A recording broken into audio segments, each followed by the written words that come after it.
ప్రసాద్ ఇప్పుడు నేను కొన్ని నీకు ఆడ్ నెంబర్స్ చెప్తాను, ఆ ఆడ్ నెంబర్స్ సమ్ని నువ్వు ఆన్సర్ అనేది టక్మని చెప్పాలి. ఓకే, రాయు. ఆడ్ నెంబర్స్ యాడ్ చేయాలి. 1 + 3 + 5 + 7 + 9 + 11 అదంతా యాడ్ చేస్తే ఎంత? 36. అక్కడ రాసే ఆన్సర్ 36. ఇంకొక నెంబర్ చెప్తాను, సేమ్ ఆడ్ నెంబర్సే. 1 + 3 + 5 + 7 + 9 + 11 + 13 + 15 + 17.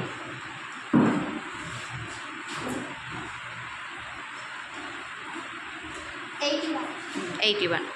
సో ఎలా చెప్పావో చెప్పు. చెప్పు పర్లే. అక్కడ ఎన్ని ఆడ్ నెంబర్స్ ఉన్నాయి? 9.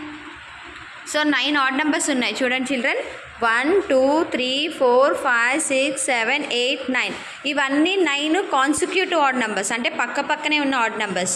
సో ఈ 9 ఆడ్ నెంబర్స్ చేసేటప్పుడు వాటికి స్క్వేర్ చేస్తే సరిపోద్ది. 9² అంటే ఎంత? 9 9s 81. అలా సింపుల్గా ఆన్సర్ చెప్పచ్చు. 1 + 3 + 5 అన్నీ కాన్సిక్యూటివ్ ఆడ్ నెంబర్స్. ఎన్ని ఉన్నాయి? 6 ఉన్నాయి. కాబట్టి 6² అంటే 36. అలా ఏ నెంబర్ అయినా, ఫర్ ఎగ్జాంపుల్ 1 + 3 ఉందనుకోండి, సింపుల్గా ఎన్ని నెంబర్స్ ఉన్నాయి? 2 నెంబర్స్, అంటే 2² 2² ఎంత? 4. కావాలంటే 1కి 3 యాడ్ చేయండి, 4. అలాగే 1 + 3 + 5 ఉంది. ఎన్ని కాన్సిక్యూటివ్ ఆడ్ నెంబర్స్ ఉన్నాయి? 3. కాబట్టి ఎంత? 3² అంటే 9. యాడ్ చేసినా కూడా అదే వస్తుంది.